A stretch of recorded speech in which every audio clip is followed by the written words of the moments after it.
Convido a todos então para fecharem os seus olhos, nesse momento pedindo a presença do nosso querido irmão, nosso anjo da guarda, que ele possa estar aqui conosco, em sintonia, nesse momento de oração, nesse momento em que vamos lembrar de Jesus, o nosso grande mestre.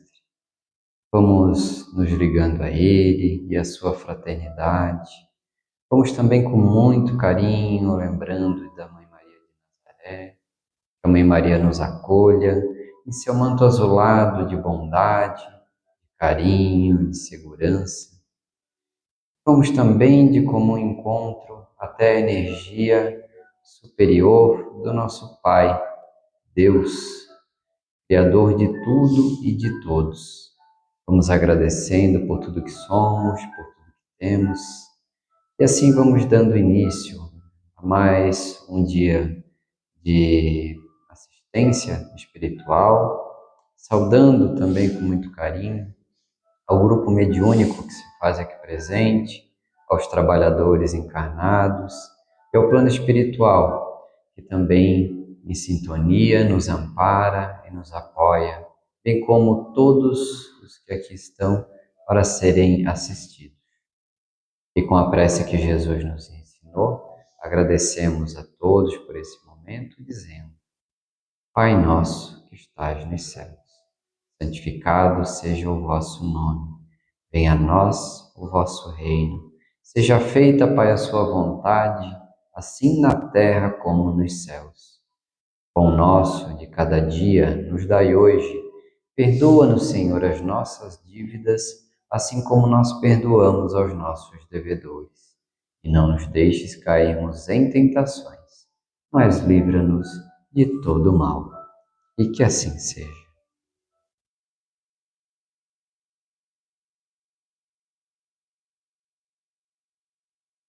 Mais uma vez, boa noite a todos. A nossa preleção dessa noite, ela está contida no livro do Evangelho segundo o Espiritismo, no capítulo 10, dos itens 1 a 8. Eu utilizei também como base o livro dos Espíritos, das questões 625 até 628, tem relação com esse tema. O tema tem como título Jesus, o Mestre do Perdão e do Amor. Quando adentrei aqui na sala, me veio muito em mente uma frase. Eu escrevi aqui para a gente, me permitam ler.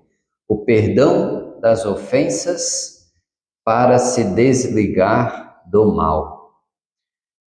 Me vem em mente uma situação em que em nossa vida, em alguns momentos, nós ficamos muito apegados a questões que não nos deixam sair do lugar. É como uma bola de ferro presa ao nosso pé. Assim a gente pode entender por ser uma mágoa, um rancor. É algo que tenhamos, a clareza de compreender as nossas limitações, ainda nos permitem fazer esse tipo de escolha. Situações da vida que já passaram, nós remoemos. É como se fosse algo preso a nós. E será que faz sentido a gente se desvencilhar dessa bola de ferro, dessa coisa que nos prende? O que Jesus nos falava a respeito?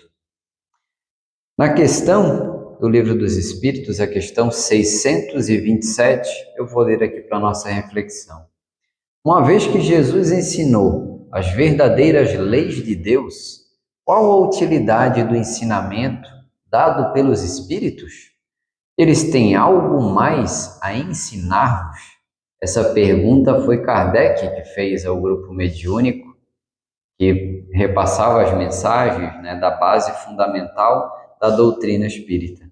E a resposta deles foi a seguinte: a palavra de Jesus frequentemente era alegórica e em parábolas, porque ele falava de acordo com o seu tempo e o seu lugar.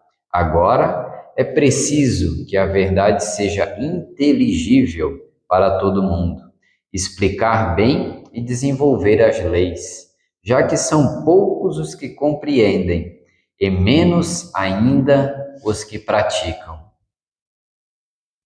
E a questão 628. Por que nem sempre a verdade foi colocada ao alcance de todos? A resposta é a seguinte: é preciso que cada coisa venha a seu tempo. A verdade é como luz. É preciso habituar-se pouco a pouco, senão ela ofusca. Essa introdução, ela nos pede a reflexão de que Jesus, o maior espírito que já esteve no nosso planeta, ele em suas mensagens tinha tamanha grandiosidade que até hoje nós estudamos elas. Ele marcou tanto quanto a própria os anos, né, os próprios anos da nossa humanidade. Tudo é regrado a respeito do pós-Jesus, depois de Cristo e antes de Cristo. Foi tão marcante a sua mensagem que a pergunta de Kardec era interessante, né? Jesus já não trouxe tudo? Por que precisa se ter mais alguma orientação? Naquela época, é sabido que não existia tecnologia, os manuscritos eram muito arcaicos, então certamente muitas das mensagens acabaram por se perder com o passar do tempo. A gente precisa se lembrar de situações fundamentais da doutrina, como, por exemplo, a vida no plano espiritual. Em alguma passagem, Jesus explicou nos detalhes como funciona ou como acontece a vida em outro plano? É sabido que não, né? Mas através da doutrina espírita a gente consegue compreender um pouco mais. Jesus falava de anjos, ele citava a situação de espíritos maldosos, ele inclusive expulsou espíritos maldosos, e afinal, o que seriam esses anjos, esses espíritos malfeitores? Seriam seres que estão numa outra dimensão e nós não temos nenhum tipo de acesso? A doutrina espírita vem explicar esse tipo de situação. E voltando ao tema da questão do perdão, das ofensas, é sabido que o espírito, este desencarnado, em dado momento, ele foi um de nós, foi um encarnado. Ao passar ao término da nossa encarnação, nós seremos espíritos, estaremos neste outro plano. E será que das amarras que a gente carrega, das mágoas que a gente carrega, passado esse período da vida material, nós iremos nos livrar 100% de tudo aquilo que nos incomoda? Pois é, provavelmente não. Grande parte das coisas que a gente se apega estão enraizadas no nosso modo de ser, no nosso modo de agir, no nosso pensamento, até mesmo nos nossos desejos. Então, amigos, amigas, precisamos começar a decidir e a agir no aqui e agora, como que a gente quer viver daqui para frente. Não esperar, quando eu for para o plano espiritual, eu vou esquecer tudo isso que passou. Não é bem assim que funciona. Os próprios espíritos vêm nos dizer: perdoa o mais rápido possível, esforça-se, principalmente enquanto temos a possibilidade, no aqui e agora, de ver, de vivenciar as situações. Seguindo no tema, passado o tempo do olho por olho e dente por dente, Jesus vem trazer esse ensinamento do perdão.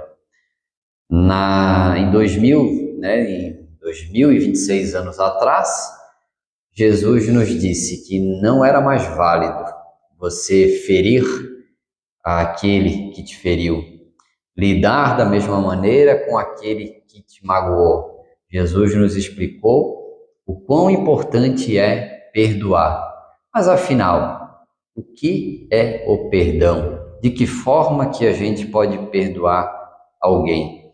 Existem duas formas. Aquilo que é o perdão dos lábios, ou seja, a gente diz que perdoou aquela pessoa, que aquele fato passou, porém, quando viramos as costas, seja numa fala para outra pessoa ou em pensamento, a gente trata de uma forma diferente. A gente ainda remói com raiva, com mágoa, com desejo de vingança.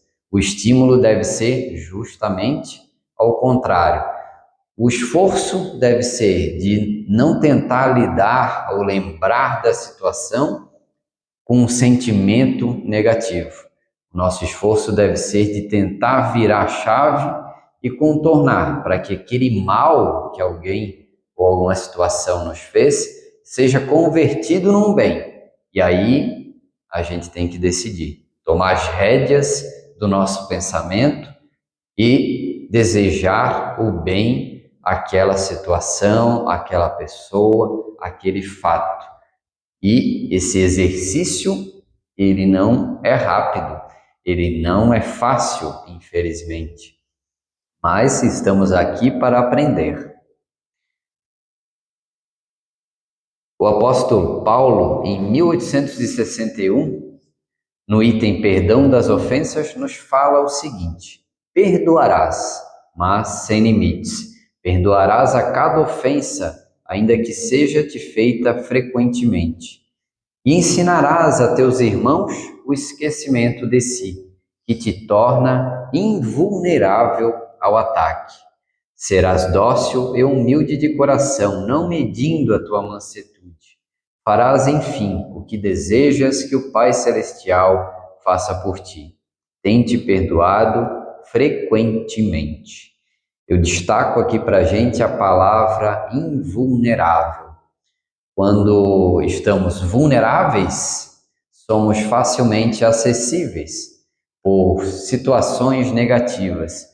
Quando praticamos o perdão, quando nos desligamos dessa situação vingativa, do ódio, do rancor, nos tornamos mais leves, nos permitimos mais equilíbrio. O nosso corpo, inclusive, vai estar mais acessível ao equilíbrio espiritual e também ao equilíbrio do próprio corpo orgânico, ou seja, o perdão nos traz saúde. Tanto bem, né, queremos para nós, queremos sempre a saúde. Será que situações da vida que nos surgem não são causadas por essas amarras que não nos deixam sair do lugar? Então, é mais um reforço para que nas nossas decisões a gente consiga lidar melhor com as situações e lembranças que nos fazem perder o sono. Eu gosto de me recordar em situação anterior de aprendizado em que uma determinada pessoa no meu convívio me testava diariamente. No convívio, na época, era do trabalho, às vezes tentando tirar do sério, com ironias, com situações que me afetavam, e isso me trouxe para a doutrina espírita. Eu poderia, em vários momentos, inclusive, eu fiquei um pouco de raiva da pessoa, mas eu entendi que não seria uma boa escolha. Isso não foi fácil, isso levou muito tempo.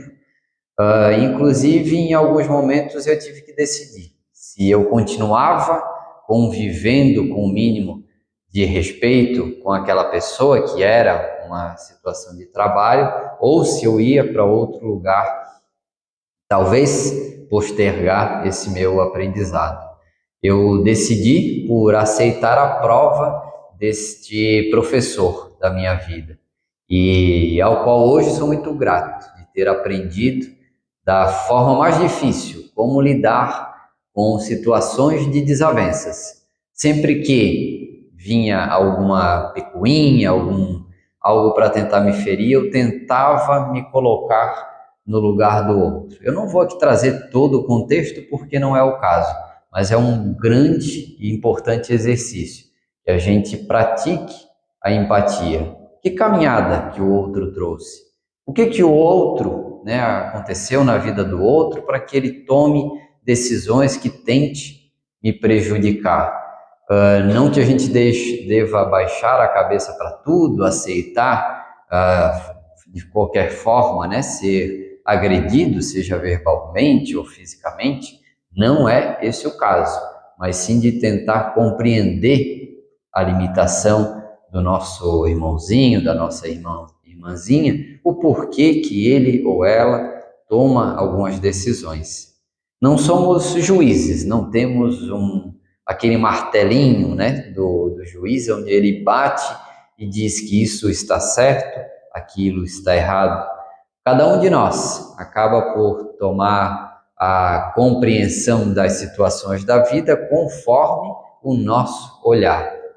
E é um exercício importante, então, nos colocarmos no lugar do outro para nos auxiliar nessa necessidade do perdão. Mas será que nós sabemos perdoar? Esquecer o mal que foi feito e pensar no bem que a gente pode fazer é uma das orientações. Somos responsáveis, inclusive, pelos nossos pensamentos. Tudo começa naquilo que a gente pensa. O nosso corpo espiritual, o nosso corpo carnal, e em volta dele existe energia. E quando estamos apegados a alguma situação que já passou, que nos tira, né, do sério, nos faz perder o sono, é como se fosse uma nuvenzinha. A gente já viu até isso em desenhos animados, e o plano espiritual nos traz detalhadamente em alguns estudos que realmente existe uma energia nebulosa que acaba nos afetando quando os nossos pensamentos assim condizem. Então é mais uma verdade que eu trago aqui para que a gente possa fazer melhores escolhas na vida, para que a nossa energia possa mudar.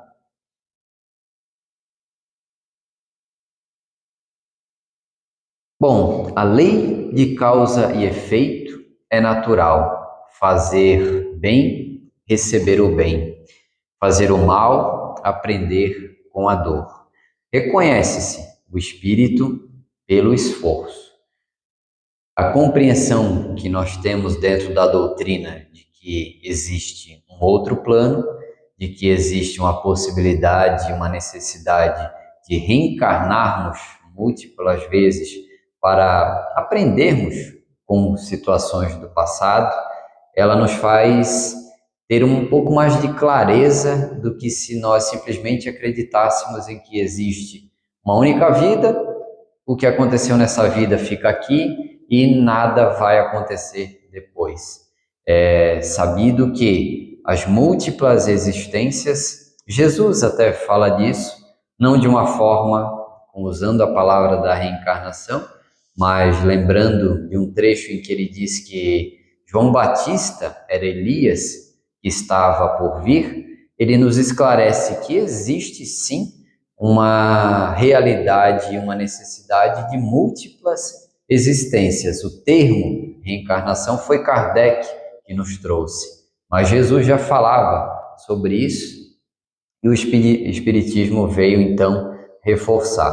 Que a gente possa, né, levar como contexto principal dessa noite que o perdão é uma opção que nos faz bem, nos ajuda a lidarmos melhor com a nossa vida.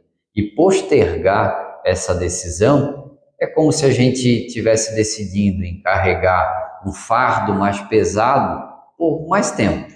Por que a gente não olha e não pratica no aqui e o agora a necessidade de perdoar, de desapegar? Não vamos lidar com a pessoa que temos uma desavença da mesma maneira, com o mesmo sentimento de uma pessoa que sempre nos tratou bem. Não é esse o caso, mas nos cabe o esforço de dar um bom dia, uma boa noite e de, no mínimo, desejar algo de bom. Mesmo que a pessoa não tenha esse estímulo, que o estímulo passe de nós. E Quem será que começou, que jogou a primeira pedrinha? Será que não fomos nós, em algum momento, em deixar passar alguma situação? Então, nos cabe o esforço de Jesus em perdoar ao próximo e colher essa benfeitoria para que a nossa vida e o nosso fardo seja ainda mais leve. E que assim seja.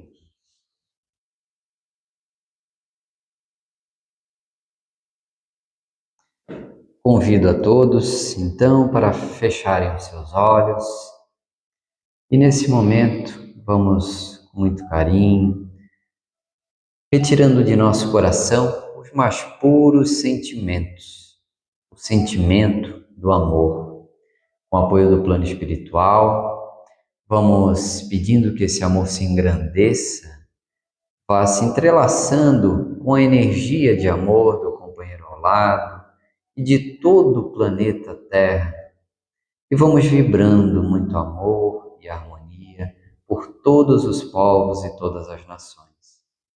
Vamos vibrando muito amor, especialmente pelos irmãos que se encontram em regiões de guerras, sofrendo de catástrofes naturais, aqueles irmãos que se encontram em locais do nosso planeta de maiores dificuldades, onde existe ainda muita violência, medo, que sejam acolhidos. Vamos vibrando muito amor e muita luz a todas as casas assistenciais, asilos, orfanatos, hospitais. Vibramos também pelos nossos familiares queridos, por todos os nossos amigos e também aqueles que ainda se dizem nossos inimigos. Vamos, por fim, pedimos que o plano espiritual envie suas energias de amor por nós mesmos. Possamos receber essas energias, nos equilibrar, nos harmonizar e compartilhar com todos, principalmente com os nossos professores e professoras de vida, que nos colocam pedras para nos estimular na evolução moral. E com a prece que Jesus nos ensinou, agradecemos a todos, dizendo: Pai nosso que estais nos céus, santificado seja o vosso nome. Venha a nós o vosso reino. Seja feita, Pai, a sua vontade, assim na terra como nos céus. E o pão nosso de cada dia nos dê hoje. Perdoa-nos, Senhor, as nossas dívidas, assim como nós perdoamos aos nossos devedores. E não nos deixes cairmos em tentações, mas livra-nos de todo o mal. E que assim seja.